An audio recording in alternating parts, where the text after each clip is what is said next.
What if I told you that right now, in an upscale neighborhood in America, a security camera is recording something that will make your blood run cold?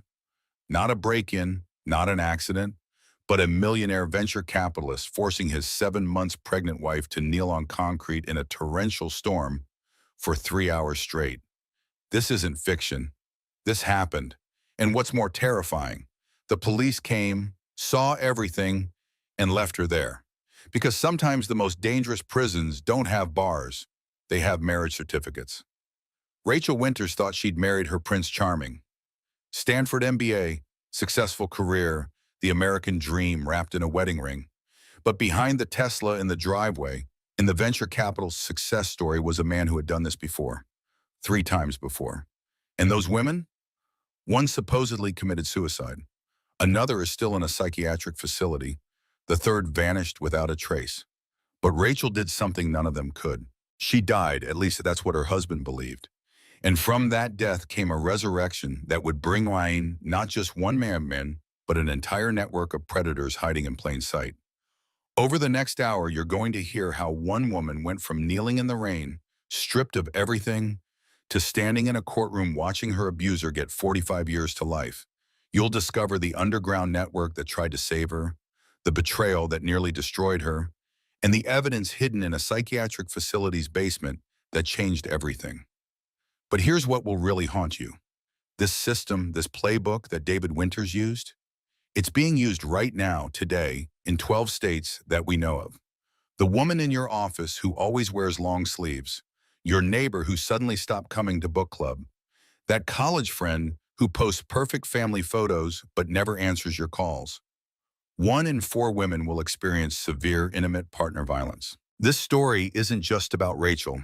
It might be about someone you know. So if this story moves you, if it makes you angry, if it opens your eyes, don't let it end here. Share it with someone who needs to hear that a survival is possible. Hit that subscribe button because we tell stories that matter, stories that could save lives. And if you're watching this somewhere safe, take a second to leave a comment, even just a heart emoji, because every interaction helps this reach someone who might be looking for a sign that escape is possible. This is The Rain That Night, Rachel's story, maybe your story, definitely our story, because silence is what lets predators win, and we're done being silent. Let's begin. The security camera captured everything. Rachel Winters knelt on the cold concrete of her driveway, 7 months pregnant, rain streaming down her face. The timestamp read 2:17 a.m. Her husband David stood in the doorway, arms crossed, watching. The neighbor's Ring cameras would later show he stood there for 3 hours. But that night was still weeks away. Tonight, Rachel stood in their Pacific Heights mansion, staring at the Apple Watch notification that would change everything. Chase Sapphire charge, $842 at the St. Regis, San Francisco. David was supposedly at a tech conference in Seattle. Rachel's hand instinctively moved to her swollen belly. The baby kicked as if sensing her distress. She checked their shared calendar. David's conference keynote was scheduled for 9 p.m. Pacific time. Right now, her phone buzzed. David sending a selfie from what appeared to be a conference hall. But Rachel recognized the marble pattern behind him. She had been to the St. Regis bar for her friend's birthday last month. That exact marble was in their lobby. "How's the presentation going?" she texted back, her hands trembling. "Crushing it, babe. Room loves the sustainability initiative pitch." Rachel screenshot everything. Then she did something she had never done before. She opened his laptop, still logged into his email. The conference had been canceled 2 weeks ago. David had known. He had been pretending to travel for work at least 6 times in the past 3 months. The front door opened downstairs. David's voice carried up, talking on his phone. "No, Claire, I told you not to call this number. I'm handling it." Claire, Rachel knew that name. Claire Davidson, the 26-year-old junior partner at David's firm. The one he always said was too ambitious for her own good. Rachel sat on their bed waiting. David appeared in the doorway, his usual confident smile in place. His dark hair was slightly messed. His collar had a tiny smudge of pink, not her lipstick shade. "Hey, babe," he said, loosening his tie. Long day at the conference. The red-eye back was brutal. How was Seattle? Rachel asked, her voice steady. Cold, rainy, typical Seattle. He walked over, bent to kiss her forehead. He smelled like unfamiliar perfume. David, Rachel said quietly. I know. His body went rigid. Know what? The conference was canceled 2 weeks ago. You were at the St. Regis tonight, with Claire. The transformation was instant. David's charming mask slipped, revealing something cold underneath. He straightened, his 6'2" frame towering over her seated position. You went through my email? His voice was dangerously quiet. You lied to me, multiple times, while I'm carrying your child. David laughed, but there was no warmth in it. My child? You got pregnant on purpose, Rachel. Don't pretend this was some mutual decision. We discussed starting a family. No, you discussed it. You decided. Just like you decided to snoop through my private communications. He grabbed his laptop, checking the screen. You screenshot my emails? My messages? Rachel stood, her pregnancy making the movement awkward. I'm your wife. I have a right to know if you're having an affair. You have no rights, David said, his voice sharp as glass. You want to know the truth? Fine. Yes, I see Claire. You know why? Because she doesn't treat me like a walking bank account. She has her own ambitions, her own career. What do you have, Rachel? What do you contribute? The words hit Rachel like physical blows. I gave up my career for you. You asked me to. I asked you to take a break, not become a permanent housewife. Rachel felt tears threatening, but she refused to let them fall. I want you to leave. David stepped closer. This is my house, bought with my money. You leave. David, please, I'm 7 months pregnant. Not my problem. He pulled out his phone. In fact, let's make this official. The investor dinner was scheduled for the following Friday. David had insisted Rachel attend, despite the growing tension between them. 30 of Silicon Valley's most influential venture capitalists would be there. David needed to close a $40 million funding round. Rachel had moved into the guest room, but David made it clear she would play the perfect wife at this dinner, or he would make their separation very public and very ugly. She wore the black cocktail dress he selected, the one that carefully concealed her pregnancy. David wanted her visible but not too visible, present but not prominent. The dinner was at their house. Caterers filled the space with elegant appetizers. Rachel stood by David's side as he charmed investors, his hand possessively on her lower back whenever anyone looked their way. And this is my beautiful wife, Rachel, David said to Thomas Harrison, managing partner at Pacific Ventures. Stanford MBA, but she's taking time to focus on our growing family. Congratulations, Thomas said warmly. When are you due? 2 months, Rachel replied. How exciting. David, you must be thrilled. David's grip tightened on her back. Absolutely.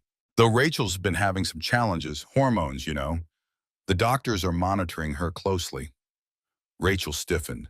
There were no doctors, no challenges except the ones David created.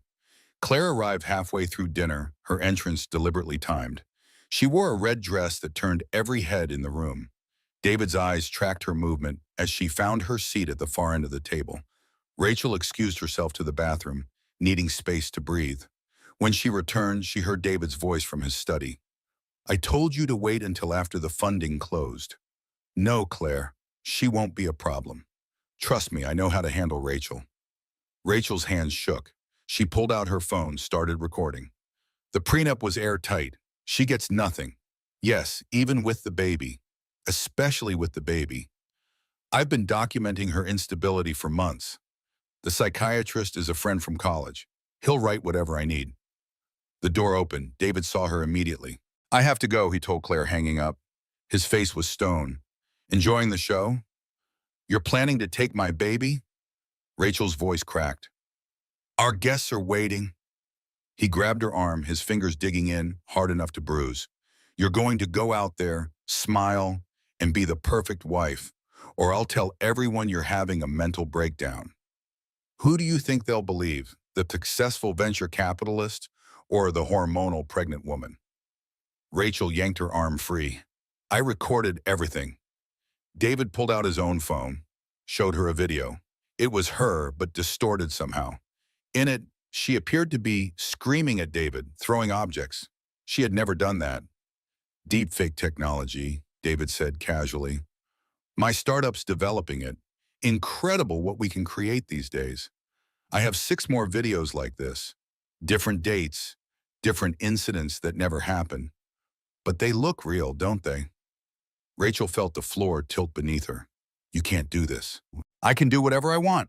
Now get back to our guest before I call 911 and report that you're having a psychotic episode. She stumbled back to the dinner, her mind reeling. David returned moments later, all smiles and charm. The evening continued its charade until Rachel couldn't bear it anymore. As David laughed at someone's joke, she stood abruptly.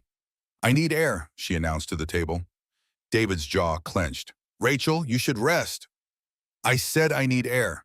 She walked toward the French doors leading to the patio. David followed. Sit down. No.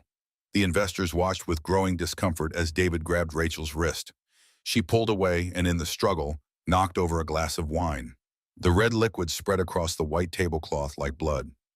I'm so sorry, David announced to the room, his voice full of false concern. Rachel's been having episodes. The pregnancy has been very difficult for her mental health.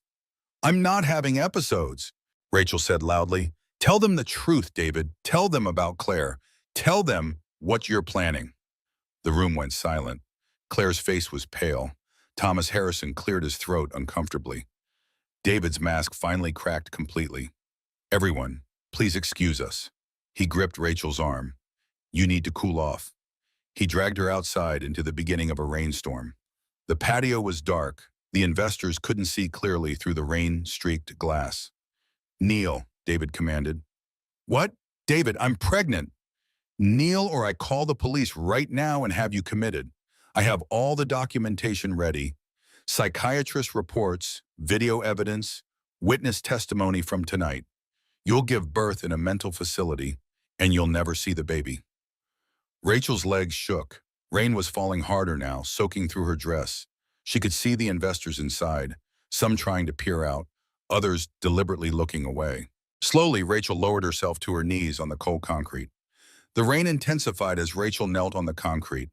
Her dress was soaked through within minutes, the cold penetrating to her bones. Through the French doors, she could see the investors gathering their coats, making excuses to leave. The dinner was ruined, but David didn't seem to care anymore. He stood over her, rain running down his face, his expression unreadable. You did this to yourself, he said. All you had to do was play along. David, please, Rachel gasped, her teeth chattering. The baby? The baby you trapped me with? The baby you thought would keep me locked in this marriage? He laughed bitterly. That baby is the only reason I haven't divorced you already. Can't have a custody battle before the child is born, can I? A car pulled up to their driveway. Through the rain, Rachel saw Maya Rodriguez, her best friend from Stanford. Maya had seen Rachel's desperate text sent from the bathroom. Help! David's lost it. Please come. Maya rushed out of her car, her attorney instincts kicking in immediately. What the hell is going on here? This is private property, David said calmly. You need to leave. Rachel is 7 months pregnant and kneeling in a storm. I'm calling the police. Go ahead. David pulled out his phone, showing Maya a screen. I'll show them the security footage of Rachel attacking at me. I'll show them the psychiatrist reports documenting her declining mental state. I'll show them how she embarrassed herself in front of 30 witnesses tonight. Maya knelt beside Rachel, trying to help her up. Come on, honey, we're leaving. David stepped between them and the cars. She's not going anywhere. Rachel is my wife. This is our home. Unless you want to be arrested for trespassing and kidnapping, I suggest you leave. You can't keep her here against her will, Maya said. I'm not keeping her. Rachel, do you want to leave? Rachel looked at Maya, then at David. She knew what would happen if she left. David would use every resource, every connection, every dirty trick to destroy her. He would take the baby. He had the money, the lawyers, the fabricated evidence. I need to stay, Rachel whispered. Maya's eyes widened. Rachel, no. Please go, Rachel said, hating herself for the words. I'm okay. Maya stood slowly, rain streaming down her face. I'm calling the police anyway. She did. 20 minutes later, 2 officers arrived. David met them at the door, calm and composed. He had changed into dry clothes, looking every inch the concerned husband. Officers, thank you for coming. My wife has been having severe prenatal psychosis. Her psychiatrist, Dr. James Morrison, has been treating her for months. He showed them official-looking documents on his tablet. Tonight, she had an episode during a business dinner. She's calmed down now, but she insisted on sitting outside. I've been trying to convince her to come in. The officers looked at Rachel, still kneeling in the rain. One of them, Officer Bradley, approached her. Ma'am, are you all right? Rachel looked up at him, seeing genuine concern in his eyes. But she also saw David behind him holding his phone, ready to play those deep-fake videos. I'm fine, she managed. Why don't you come inside? You'll catch pneumonia out here. She does this when she's having an episode, David interjected smoothly. Dr. Morrison says it's a form of self-punishment, part of her condition. Officer Bradley frowned. Ma'am, is someone making you stay out here? This was her chance. Rachel opened her mouth, then saw David's screen. He had pulled up a video ready to show the police. In it, she appeared to be wielding a knife, threatening him. It was completely fake, but it looked terrifyingly real. No, Rachel said quietly. No one's making me do anything. The second officer, Officer Martinez, looked uncomfortable. Sir, regardless of any medical condition, she needs to get inside. She's pregnant. I agree completely, David said. Rachel, honey, please come inside. The officers are right. It was a performance, and everyone knew it. But David had set the stage too well. The documents, the witnesses from dinner who had seen Rachel's outburst, the calm, reasonable way he spoke, it all painted a picture of a devoted husband dealing with a mentally ill wife. The officers left after David promised to get Rachel inside and contact her psychiatrist in the morning. Maya, who had been waiting in her car, tried one more time. Rachel, please, just get in my car. We'll figure out the rest later. But David was already guiding Rachel toward the house, his hand firm on her arm. Thank you for your concern, Maya. We'll handle this as a family. Inside, David released her immediately. Change into dry clothes. You're dripping on the hardwood. Rachel stumbled to the guest room, her body shaking uncontrollably. She peeled off the soaked dress, wrapped herself in a towel, and collapsed on the bed. Her phone buzzed. A text from Maya. I'm not giving up on you. But David appeared in the doorway, hand extended. Your phone. David, your phone, or I call Dr. Morrison right now and have you admitted for 72-hour psychiatric hold. Rachel handed over her phone. David pocketed it and left, locking the door from the outside. She was alone, cold, and terrified. The baby kicked frantically, responding to her stress. I'm sorry, she whispered to her belly. I'm so sorry. Outside, the storm raged on, but it was nothing compared to the storm building inside that house. 2 weeks passed in a twisted routine.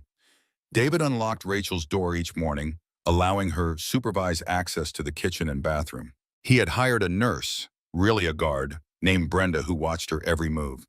David told anyone who asked that Rachel was on bed rest due to pregnancy complications. Then, unexpectedly, everything changed. David came home one evening with flowers. Not just any flowers. Yellow roses, the same ones he'd brought on their first date. He dismissed Brenda for the night and unlocked Rachel's door permanently. I've been thinking, he said, sitting on the edge of her bed. Maybe I've been too harsh. The stress isn't good for you or the baby. Rachel stayed silent, wary. I've asked Claire to transfer to our New York office, David continued. It's over between us. You were right. I was being selfish. He seemed genuine. His eyes, usually cold and calculating, appeared warm, remorseful even. I made an appointment with a real counselor, he said, for both of us. Couples therapy. Would you consider it? Rachel wanted to believe him. Despite everything, part of her remembered the man she'd fallen in love with. The David who had charmed her at Stanford, who had promised her the world.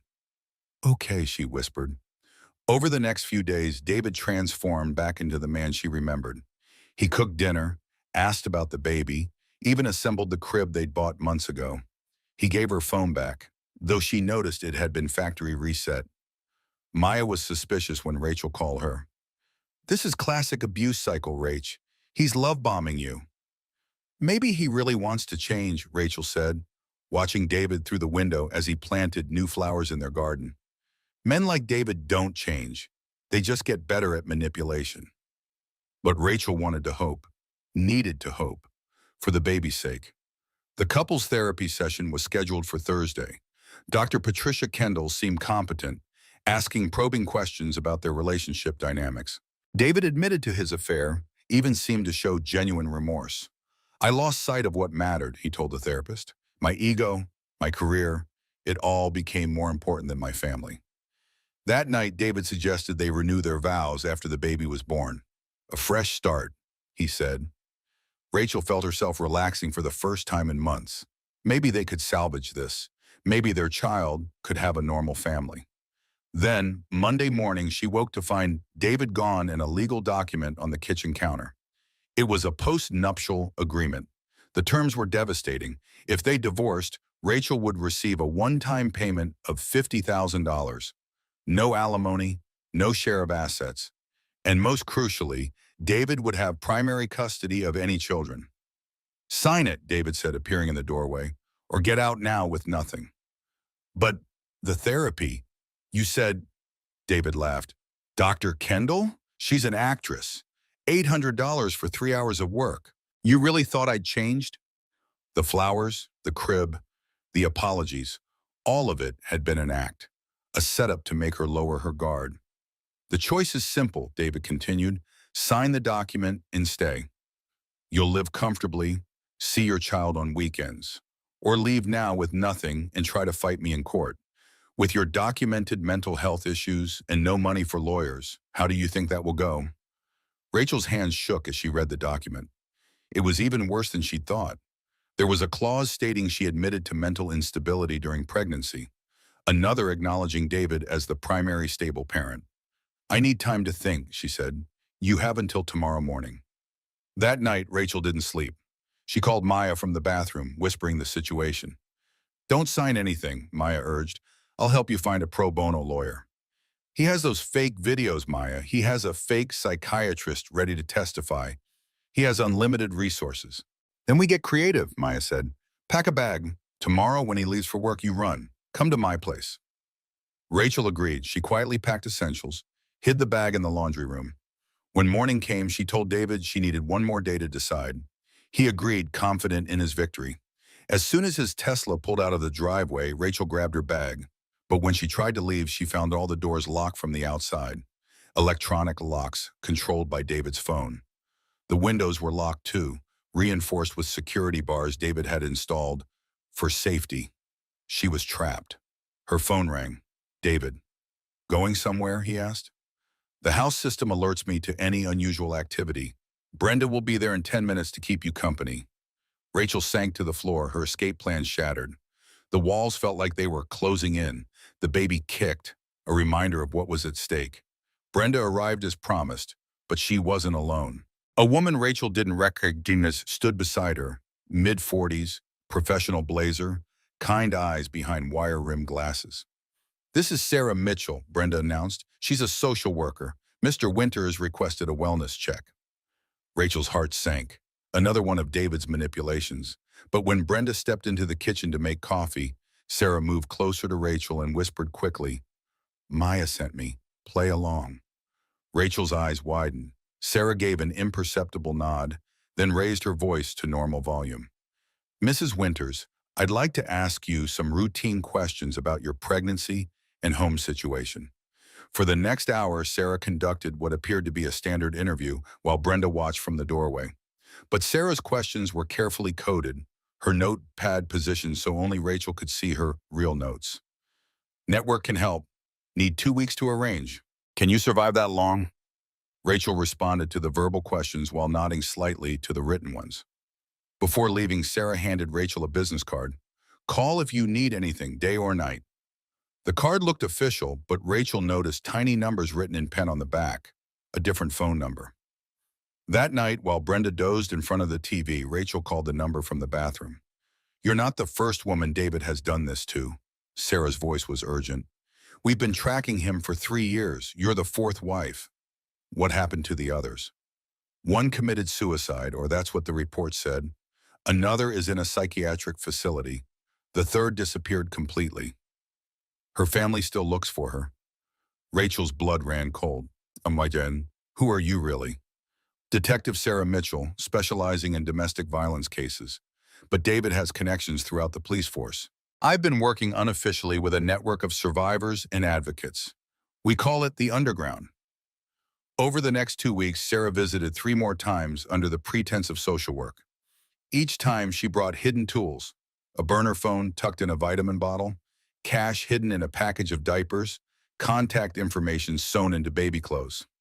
The network was extensive. There was Catherine, a tech executive who had escaped her own abusive marriage and now helped women disappear digitally. Marcus, a former FBI agent who knew how to create new identities. Dr. Lisa Chen, not her real name, who provided medical care off the books. The plan is simple, Sarah explained during her final visit. Next Thursday, David has a board meeting in San Jose. It's scheduled for 4 hours. Brenda takes a lunch break at 12:30. That's your window. He'll track my phone, my credit cards. Leave them all. Catherine has created a digital ghost for you to step into. New identity, new history, completely untraceable. Rachel wanted to believe it could work. But that Wednesday night, David came home with news that shattered everything. "Good news, honey," he said with false cheer.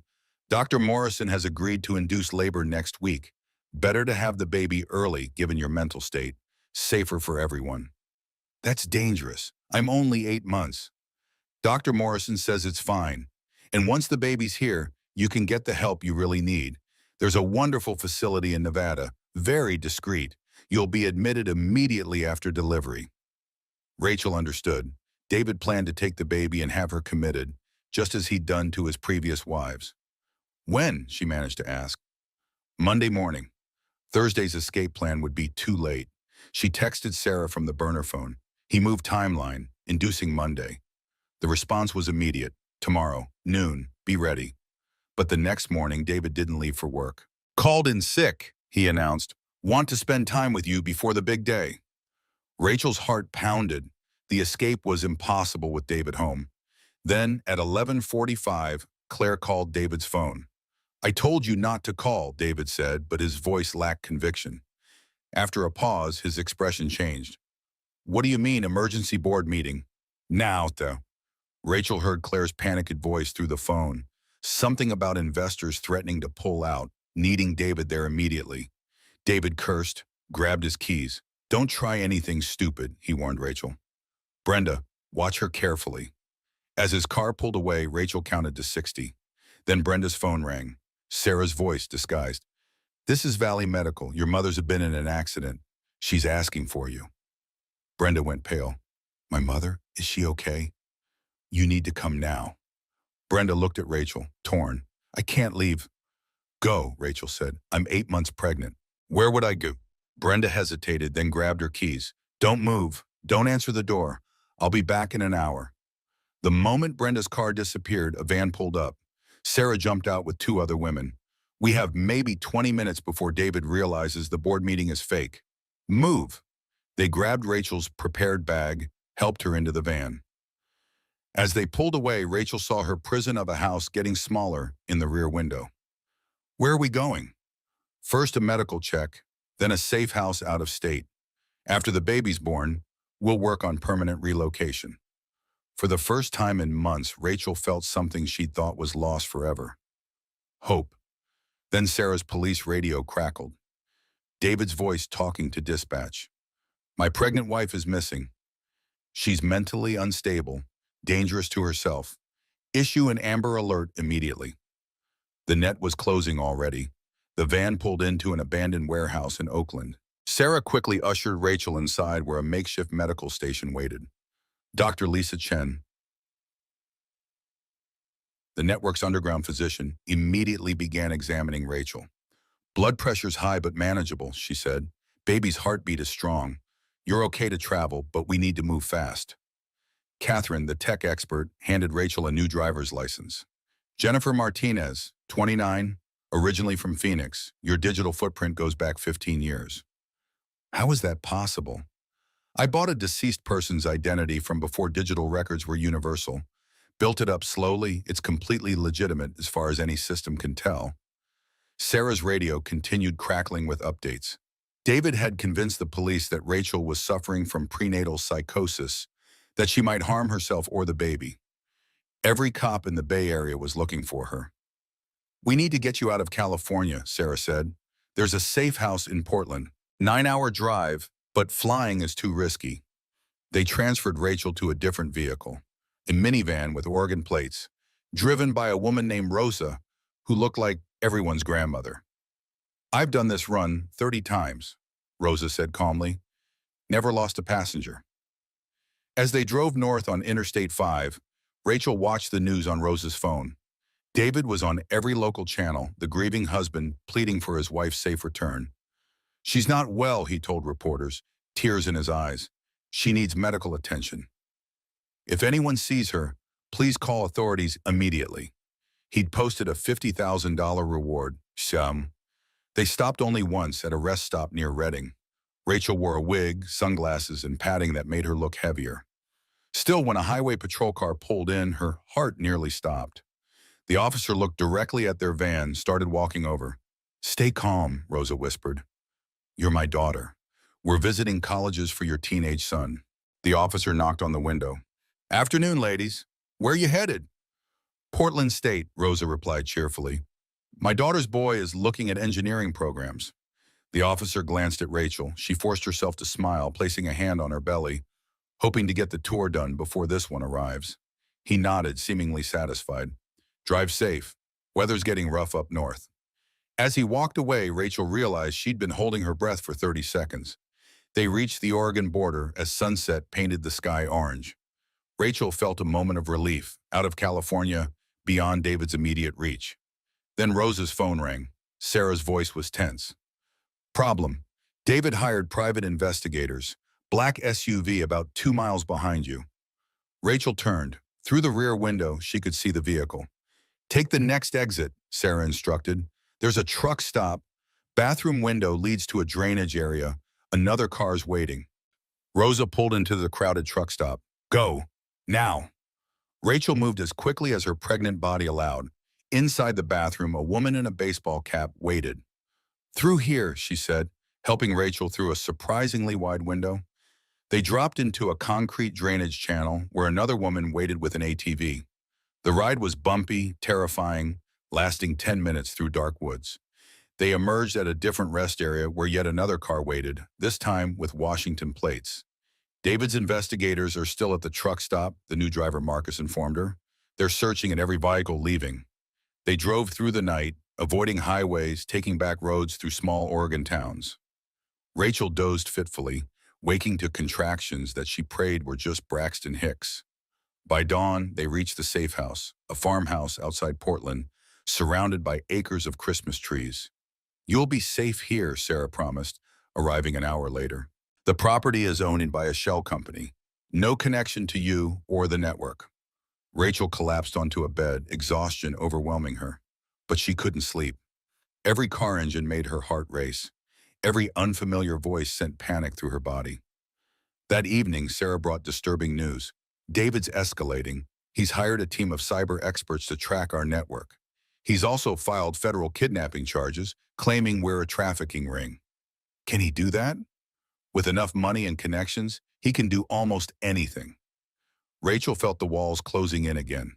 Even here, hundreds of miles away, David's reach seemed infinite. Then Catherine arrived with worse news. "He found something. One of our safe houses in Sacramento was raided an hour ago. They arrested 2 network members." "He's going to find me," Rachel whispered. "Not if we move first," Sarah said. "There's a boat leaving Seattle tomorrow night. Canada doesn't have the same extradition agreements for parental kidnapping. You could start fresh there." Rachel nodded. One more run, one more chance at freedom. But as she packed that night, she felt the first real contraction. Not practice, not false labor. The baby was coming. The contractions came in waves, each one stronger than the last. Dr. Chen arrived within an hour, her medical bag in hand. "You're in early labor," she confirmed after examining Rachel. "We have maybe 12 hours." "We need to get her to a hospital," Sarah insisted. "Too dangerous," Chen replied. "Every hospital in 3 states has her photo." David made sure of that. "I can deliver here if necessary," Chen said. but it's risky without proper equipment. Sarah made rapid phone calls. There's a midwifery clinic in Hood River.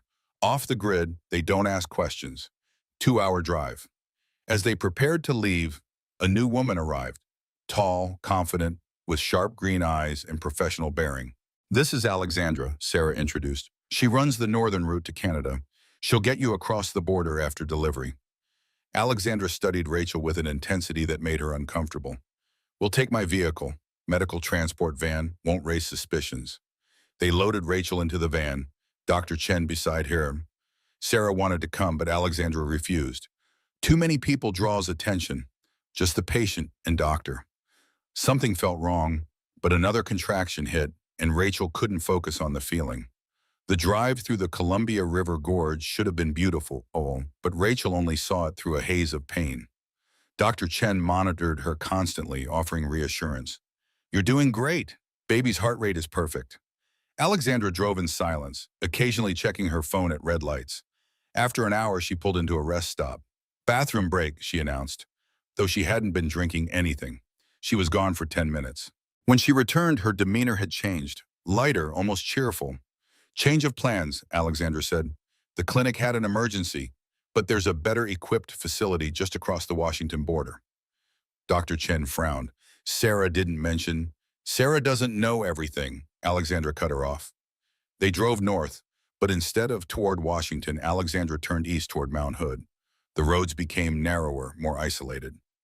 This isn't the way, Dr. Chen said sharply. Shortcut, Alexandra replied. Then Rachel saw it in the rearview mirror. Alexandra was smiling. Stop the van, Dr. Chen demanded. Alexandra laughed. David pays well. $300,000 to deliver you both. Rachel's blood went ice cold. You're working for him? For 2 years, every woman who thought she escaped, I delivered them right back. You're number 4. Dr. Chen lunged for the wheel, but Alexandra backhanded her, sending the smaller woman sprawling. The van swerved but stayed on the road. He's waiting at a private medical facility, Alexandra continued conversationally. You'll deliver there, sign custody papers while you're still drugged, then off to Nevada for your permanent vacation. The network, Sarah, will think you're in Canada. By the time they figure it out, you'll be diagnosed as delusional, claiming conspiracy theories about networks and trafficking. Who'll believe the crazy woman in the psych ward? Rachel's contractions were 5 minutes apart now. The baby was coming whether she wanted it or not. Please, she begged, whatever he's paying. It's not just money, Alexandra said. David has evidence of my real crimes, things that would put me away for life. This is my get-out-of-jail-free card. They pulled up to a modern medical building, all glass and steel, completely isolated in the forest. David's Tesla was parked outside. He emerged looking exactly as he always did. Controlled, confident, victorious. Hello, darling, he said as Alexandra opened the van door. Let's go have our baby. No, Rachel tried to resist, but another contraction doubled her over. David and Alexandra carried her inside where a medical team waited. Real doctors, real nurses, but all on David's payroll. Epidural immediately, David instructed. She needs to be calm for delivery. No drugs, Rachel screamed. Please, I want to be conscious. But they held her down, slid the needle into her spine. Within minutes, numbness spread through her lower body, along with a fuzzy calm she fought against. David sat beside her, stroking her hair with mock tenderness. This is what's best, Rachel. You'll see. Our son will have everything, the best schools, opportunities, a stable home, and you'll get the help you need. Through the medication haze, Rachel heard Dr. Chen somewhere in the room, arguing with someone. Then silence. Chen was gone. Where? Rachel tried to ask. Your friend had to leave, David said smoothly. But don't worry, these are the best doctors money can buy. The labor progressed quickly. Rachel fought to stay alert, to remember every detail for the lawsuit she'd never be able to file. She heard them discussing legal documents, David signing something with a notary present. Then through the signing, she heard the most beautiful sound, her baby's first cry. It's a boy, someone announced. Rachel reached for him, but her arms were strapped down. Let me hold him. After you sign, David said, producing documents. Voluntary surrender of custody. Sign and you can hold him. Never, David sighed. Sedate her fully. We'll use the unconscious consent protocol. As the medication pushed her toward darkness, Rachel heard her son crying, saw David holding him, and felt her heart shatter. The last thing she heard was Alexandra. Transport to Nevada is ready. Then nothing. Rachel woke in a stark white room with no windows. Her body ached, her arms empty. The baby, her son, was gone. A nurse entered, checking vitals with mechanical efficiency. You're at Mountain View Psychiatric Facility, Nevada. You've been admitted for postpartum psychosis. I want to leave. You're on a 72-hour hold. Dr. Morrison will evaluate you tomorrow. Dr. Morrison, David's college friend, the fake psychiatrist, was now real, with real power over her freedom. For 2 days, Rachel played their game. Took the medications they claimed were vitamins but made her drowsy. Attended group therapy where she said nothing, ate the bland food and stared at painted walls. On the third day, something unexpected happened. During lunch, a woman sat beside her, mid-50s, graying hair, familiar eyes. "You're Rachel," the woman said quietly. "David's new wife." Rachel studied her carefully. "Who are you?" "Patricia, David's second wife. I've been here 3 years." Rachel's breath caught. "You're alive?" "Barely. The medications, the treatments, they break you down, make you forget who you were." Patricia's hands shook. "But I remember everything. I've been waiting." "For what?" "For someone strong enough to fight back. Someone who still has people looking for them." Patricia slipped a small phone into Rachel's pocket. "Hidden in the ventilation system. Call your people. Tell them about the basement." "What basement?" "Where they keep the records, the real ones. David's payments to Morrison, to the staff, to judges. 3 wives' worth of evidence." That night, Rachel called Sarah from the bathroom, whispering urgently. The call lasted 30 seconds before guards burst in, but it was enough. "We know where you are," Sarah had said. "Hold on." The next morning, Dr. Morrison increased her medications, suspicious of her sudden alertness. But Patricia created a distraction, a violent outburst that drew all staff attention. In the chaos, Rachel found the basement door Patricia had described. Using a keycard Patricia had stolen months ago, she entered. Filing cabinets lined the walls. Years of documentation, not just about her, but about Patricia, about Linda, the first wife who had supposedly committed suicide, about Claire, who it turned out had been David's accomplice for years, helping him identify wealthy, vulnerable women to marry. Rachel used the hidden phone to photograph everything, uploading to a cloud account Catherine had created. Page after page of evidence.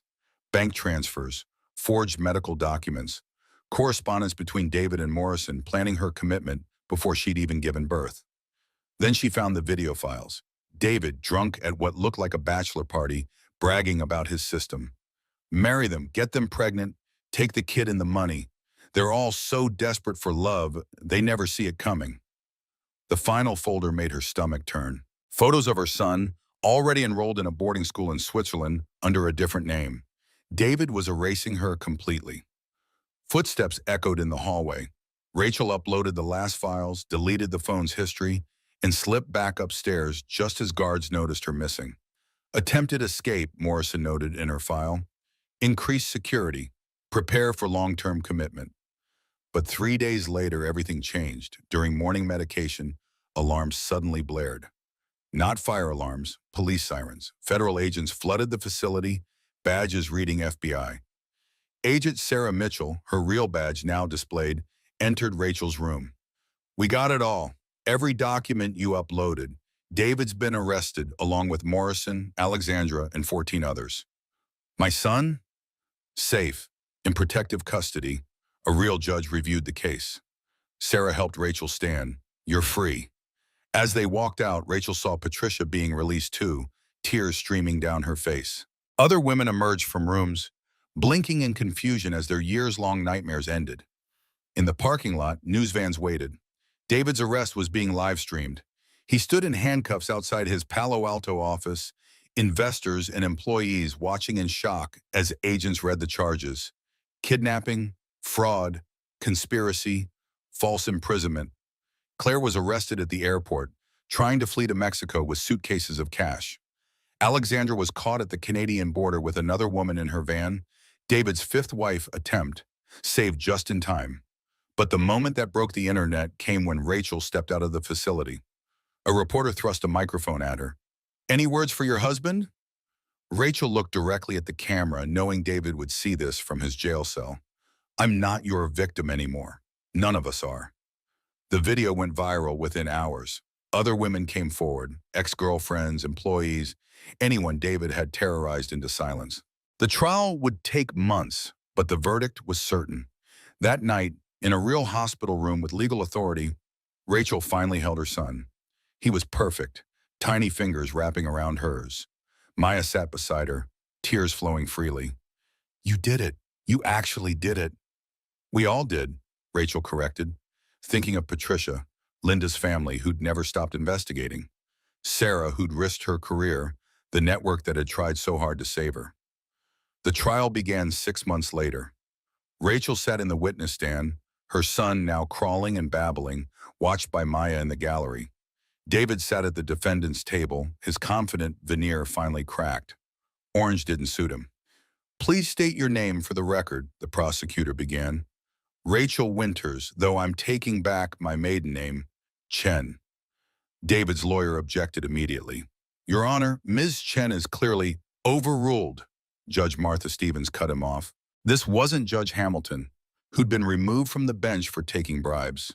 This was a judge with 30 years of experience and no patience for manipulation. Rachel testified for 3 days, walking through every detail. The fake psychiatric reports, the enforced kneeling in the rain, the stolen baby. The defense tried to paint her as unstable, but she had receipts for everything. Videos, documents, recordings Rachel didn't even know existed from David's own security system that Catherine had hacked. Patricia testified next, her voice stronger than it had been in years. Then came the family of Linda Morrison, not related to the corrupt doctor, who presented evidence that her suicide had been staged. But the most damaging testimony came from an unexpected source. "Please state your name." "Claire Davidson." She had flipped, accepting a plea deal for full cooperation. Her testimony was devastating. "David planned everything from the beginning," she said, avoiding his burning stare. "He'd researched women, smart but isolated, recently lost a parent, or went through trauma. Vulnerable. He kept files on potential targets." She produced the files. Dozens of women, their personal information cataloged like items in a store. Rachel's file went back 2 years before they'd even met. He'd engineered their meeting at a Stanford alumni event. "What about the babies?" the prosecutor asked. "He wanted heirs he could control completely. Raise them without maternal influence. He talked about creating perfect successors to his empire." The prosecutor presented financial records. David had stolen over $20 million through his marriages, funneling it through offshore accounts. But he'd been sloppy. Catherine's digital forensics had traced every penny. Dr. Morrison took a plea deal too, losing his medical license and serving 5 years. He revealed that David had paid him $2 million over 6 years to create false diagnoses. Alexandra fought the charges, but security footage from multiple states showed her delivering women back to abusive situations. She got 25 years. David took the stand against his lawyer's advice, still believing he could charm his way out. "These women were mentally ill," he insisted. "I tried to help them." The prosecutor pulled up the video from the bachelor party. David's drunk confession played for the jury. His face went pale as his own words condemned him. "That was taken out of context." "Then let's provide context," the prosecutor said. "Is this your signature on custody papers signed while Rachel was unconscious?" She was hysterical. "Is this your payment to Judge Hamilton for favorable rulings?" "That's not." "Is this your email instructing Alexandra to, quote, deliver the package, referring to your pregnant wife?" The jury deliberated for 2 hours. Guilty on all counts. 45 years to life. As they led David away, he turned to Rachel. "You've ruined everything." "No," Rachel replied calmly. "You ruined yourself. I just survived it."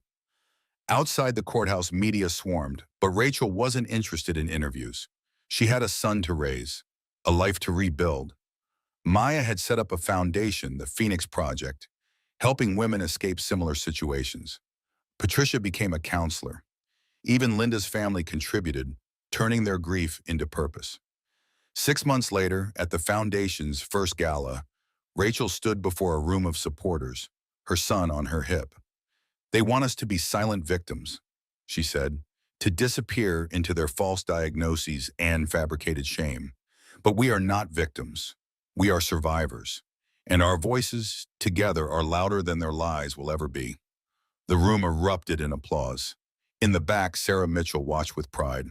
The network that had operated in shadows now had legal backing, proper funding, and connections throughout law enforcement. But the evening's biggest surprise came when a woman approached Rachel afterward. Elderly, elegant, with knowing eyes. "I'm Elizabeth Winters," she said, "David's mother." Rachel tensed, but the woman raised a peaceful hand. "I'm here to apologize. I knew what my son was becoming. I saw the signs. I should have acted." She pulled out a checkbook. "This won't undo the harm, but I hope it helps others." The check was for $10 million. "Also," Elizabeth added quietly, "I've revised my will. Everything goes to my grandchildren. All 5 of them, from all 3 marriages. David gets nothing." 5 years had passed since the night Rachel knelt in the rain. She stood in the same spot now, though the house looked nothing like it had then. She'd bought it in the bankruptcy auction after David's assets were liquidated. Not out of nostalgia, but for transformation. Where once stood a monument to control, now thrived a different kind of home. The Phoenix House, a transition shelter for women escaping abuse. The locked doors had been removed, replaced with open archways. The basement where David had planned his schemes was now a children's playroom.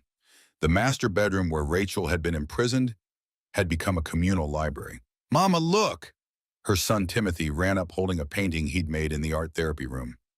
5 years old now, with Rachel's kind eyes and, unfortunately, David's sharp intelligence, though channeled toward empathy rather than manipulation. "It's beautiful, baby," Rachel said, kneeling to his level. They'd had honest conversations about his father, age-appropriate but truthful. Timothy knew his dad had made bad choices and had to go away. Someday, she'd tell him more. Maya arrived with her own daughter, born through IVF, after she'd decided partnership meant something different than marriage. "The documentary crew is here." Rachel nodded. 3 years after the trial, she'd finally agreed to tell the full story. Not for sensation, but for education. The documentary, The Rain That Night, would premiere next month. Patricia walked through the garden, leading a group therapy session. She'd gotten her counseling degree at 58, proving it was never too late to rebuild. Her steady voice carried across the yard. "Trauma doesn't define you. Your survival does." Inside, Sarah, who'd left the force to run the Phoenix Foundation full-time, was training new advocates. Remember, when someone says their partner would never hurt them, that's often when they need the most help. The doorbell rang. Rachel opened it to find a young woman, maybe 25, with a black eye poorly hidden by makeup and a suitcase clutched in shaking hands. Is this the Phoenix House?" she whispered.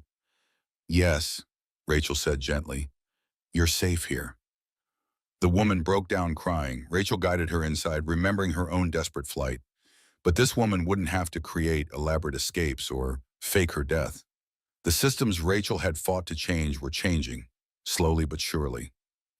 Later that evening, after Timothy was asleep, Rachel sat in her office, once David's, video calling with legislators about the new domestic violence laws being proposed.